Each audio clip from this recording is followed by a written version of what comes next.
In this next video, we are going to look at a couple of examples of calculating expected values.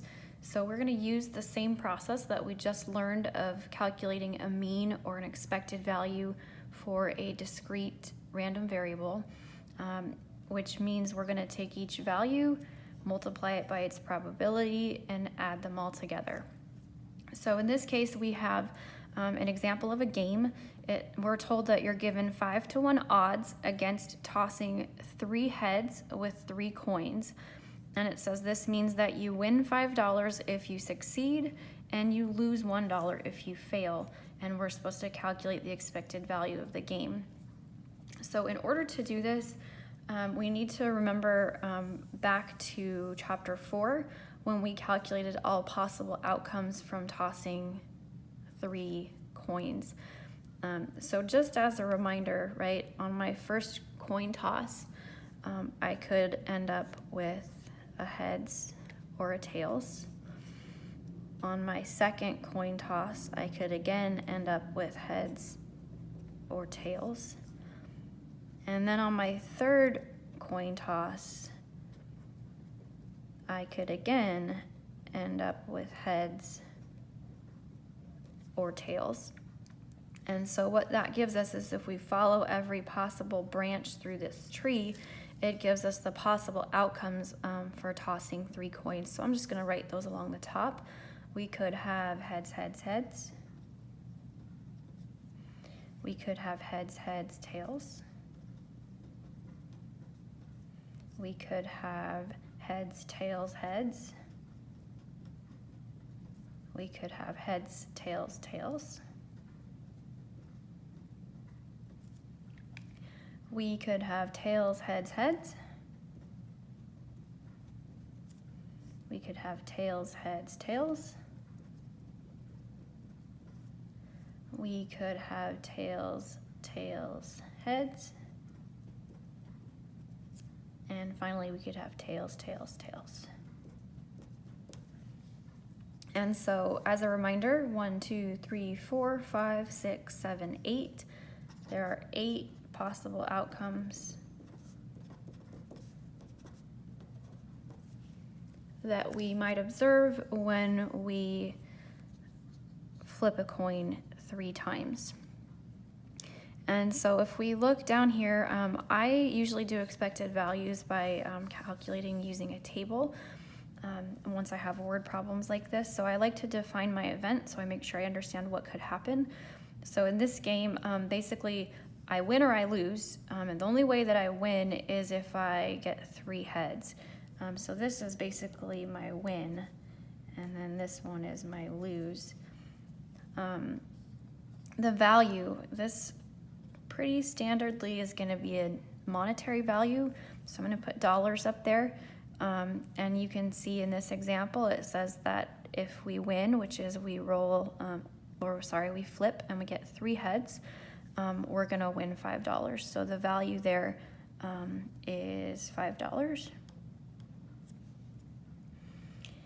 And then if we lose, it says we are going to lose $1. So we show that we lose money using a negative sign. So if we win, we get $5, and we lose $1. And that might sound like a pretty good deal if the probabilities of winning and losing were the same. But they're not, so we need to take those into consideration as well.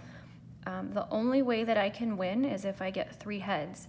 And if we look up here at the 8 possible outcomes, we want to know, well, how many of those are going to be winning outcomes? Winning outcomes means 3 heads, and there's only one way that that can happen. So this probability is 1 out of the 8 possible outcomes.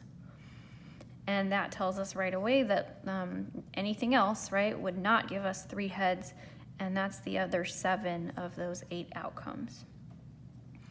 So I'm then going to multiply each value by its probability. So 5 times 1/8 gives me 5/8. -1 times 7/8 gives me -7/8. And so my sum there is -2/8, which is -1/4, which is -0.25, and the reason I put it into decimal form is, remember, this was dollars, Okay, so basically we're losing a quarter. So what this tells us is that the negative sign tells us that on average, remember this is the expected value, the long-term average. On average, we're going to expect to lose 25 cents every time we play this game. So we're going to fill this in with that negative 25 cents. So every time you play the game, you're expected to, I'm just going to write in here, lose 25 cents. All right. So in reality, I can't lose a quarter when I play this game one time, right? I can either win $5 or lose $1. What we're saying is that long-term average, if I complete this task over and over and over again, or perform this experiment over and over, I'm expected to lose about a quarter every time I play. So in any one game, we might win or we might lose. Over the long run, though, the law of large numbers, we're going to lose money. For example, if we played this game 100 times, we are expecting to lose, we're going to lose 25 cents, right?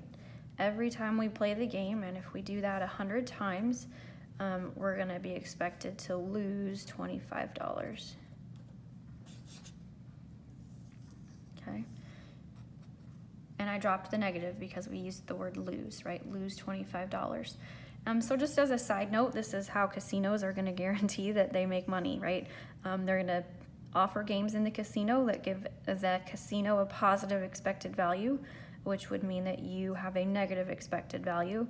And, you might win one time, you might get lucky, but overall, if you play many, many times, you're going to lose. So they're relying on lots of people playing the games and that long-term average. Okay. One more example of this, just to make sure that we understand and have the hang of it. This one's a little more complicated. This is an example that comes from the insurance. This is overly simplified for the purposes of us seeing how this works, but it does give us an idea of how to calculate expected values for policies sold by insurance companies. So this says an insurance policy sells for $500, and based on past data, an average of 1 in 50 policyholders is going to file a $5,000 claim. An average of 1 in 100 policyholders will file a $10,000 claim, and an average of 1 in 200 policyholders will file a $30,000 claim. So what we're asked to do is find the expected value per policy sold, and then if the company sells 10,000 policies, what's the expected profit or loss? So this is the expected value, not in terms of the customer, but in terms of the company, right? We're looking at what is the company expecting. So let's look at the events that can happen here. In terms of one event is that a person can purchase a policy. We know that the value of purchasing a policy to the company is positive $500. All right, so the company is going to gain $500, so we made it positive, for every person that purchases a policy. That probability is 1. In other words, you can't file a claim unless you're a customer who's purchased a policy. So everybody has purchased a policy. Again, these values are still in dollars here. Filing a $5,000 claim, okay? The probability that someone does that is 1 out of 50, which is we were told in the problem. So the probability is 1 out of 50. It's very tempting here to put a negative 5,000. But what I want to make sure that we understand is that because we listed this as 1, a probability of 1, we've already included everybody up here in gaining the 500 for the company. And so then there's a probability of 1 out of 50 that we would end up having someone file that $5,000 claim, and they would then lose $5,000. The company would lose $5,000 for that one person. the probability is 1 out of 100 that a person would file a $10,000 claim. And if they file a $10,000 claim, again, the company loses $10,000. And the last option is the person files a $30,000 claim. Filing a $30,000 claim would have a probability of 1 in 200 and a value to the company of negative 30,000. Okay, and so when we go over here and we take a look at the value times the probability, 500 times 1 is positive 500. Negative 5,000 times 1 out of 50 is negative 100. Negative 10,000 times 1 out of 100 is negative 100. And negative 30,000 times 1 out of 200 is negative 150.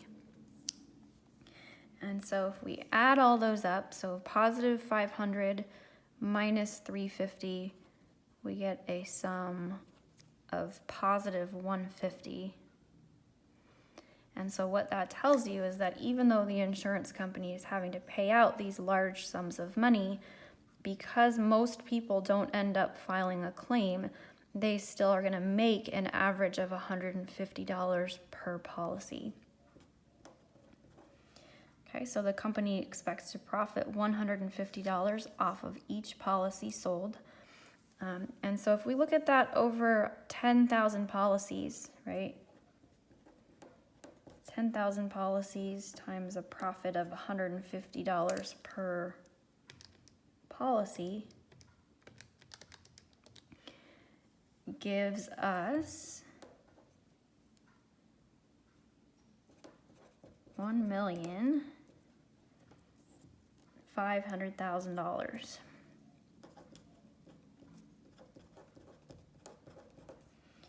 So, this is why insurance companies tend to be very large with lots of clients. This is only going to work if you have enough customers so that that law of large numbers works. If you only have a few customers and one of them files a $30,000 claim, you don't have enough policy premium money to cover that claim. So that's why most insurance companies that are around are really large, because they need that law of large numbers to work.